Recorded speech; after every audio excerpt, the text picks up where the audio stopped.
رب العالمین نے خود احتسابی کا حکم فرماتے ہوئے رب تعالیٰ نے ارشاد فرمایا کہ یا ایھا الذین آمنوا اتقوا اللہ ولتنظر نفس ما قدمت لغد واتقوا اللہ ان اللہ خبیر بما تعملون۔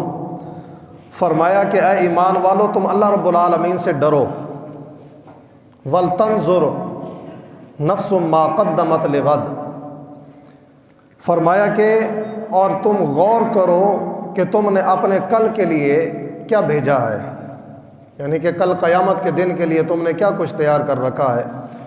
وَلْتَنْظُرْ نَفْسٌ مَا قَدَّمَتْ لِغَدٍ، کہ تم نے کل قیامت کے دن کے لیے اپنا کیا عمل آگے بھیج رکھا ہے۔ وَاتَّقُوا اللَّهَ، فرمایا کہ اللہ رب العالمین سے ڈرو، ان اللہ خبیر بما تعملون، کیونکہ اللہ رب العالمین جو کچھ تم عمل کرتے ہو اسے خبردار ہے، اس کی خبر رکھنے والا ہے۔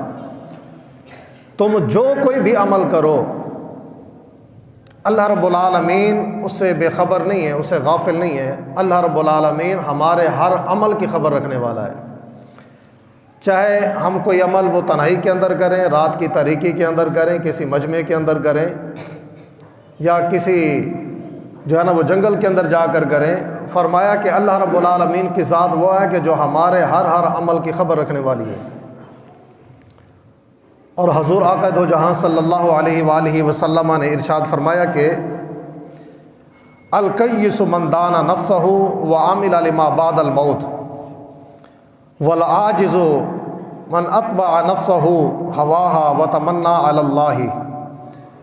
حضور صلی اللہ علیہ وآلہ وسلم نے ارشاد فرمایا کہ دنا وہ ہے جو اپنے نفس کا محاسبہ کرے، عقل مند وہ ہے کہ جو اپنے نفس کا خود محاسبہ کرے۔ ایک تو ہے نا کوئی دوسرا محاسبہ کرتا ہے۔ حضور علیہ الصلوۃ والسلام نے فرمایا کہ الکیس من دان نفسہ، فرمایا کہ دنا وہ ہے، عقل مند وہ ہے کہ جو اپنے نفس کا محاسبہ خود کرے، دوسروں کو اس کے اوپر نکتہ چینی کرنے کی جو ہے نا کوئی مہلت نہ ملے، وہ خود اپنے نفس کا خود محاسبہ کرنے والا ہو۔ اور حضور علیہ الصلوۃ والسلام نے ارشاد فرمایا کہ وعامل لما بعد الموت، اور فرمایا کہ مرنے کے بعد کے لیے کوئی اچھا عمل کرے، کہ مرنے کے بعد میرے ساتھ جس طرح اس مختصر سی زندگی کے لیے ہم بہت کچھ کرتے ہیں، تو فرمایا کہ دنا آدمی وہ ہے کہ جو اپنے مرنے کے جو بعد والی جو ہمیشہ والی زندگی ہے نا اس کے لیے اپنی دنیا کے اندر کچھ نہ کچھ کر کے جائے۔ فرمایا کہ دنا وہ ہے۔ اور حضور علیہ الصلوۃ والسلام نے فرمایا کہ بے عقل وہ ہے، یہ تو ہو گیا نا عقل مند، کہ جو اپنے نفس کا خود محاسبہ کرے اور اپنے مرنے کی بعد والی زندگی کے لیے اپنی دنیاوی زندگی کے اندر کچھ نہ کچھ تیار کر کے جائے، کچھ بنا کر جائے مرنے کے بعد والی زندگی کے لیے۔ اور فرمایا کہ والعاجز، بے عقل کون ہے، جس کے پاس کوئی سمجھ بوجھ نہیں ہے۔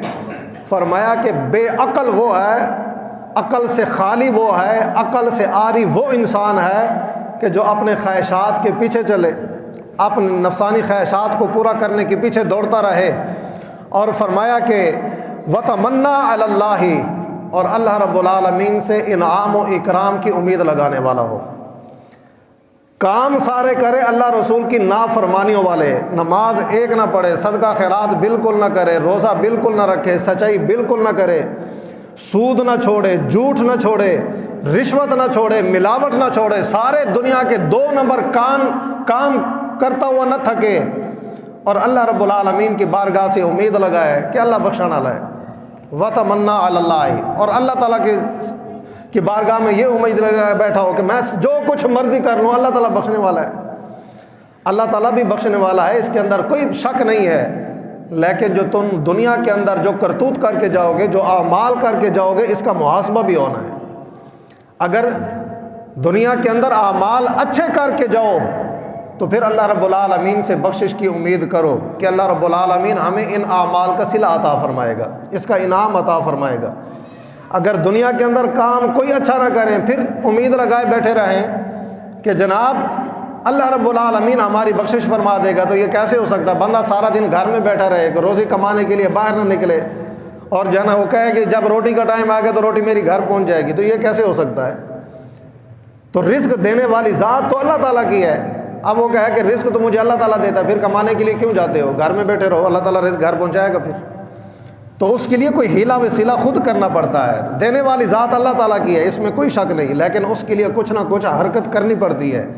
تو اس لیے بخشنے والی ذات اللہ تعالیٰ کی ہے، لیکن اپنی طرف سے ہمیں کچھ نہ کچھ اس بخشش کا ذریعہ، کچھ سامان خود تیار کرنا پڑتا ہے اللہ رب العالمین کی بخشش حاصل کرنے کے لیے۔ حضرت فاروق اعظم رضی اللہ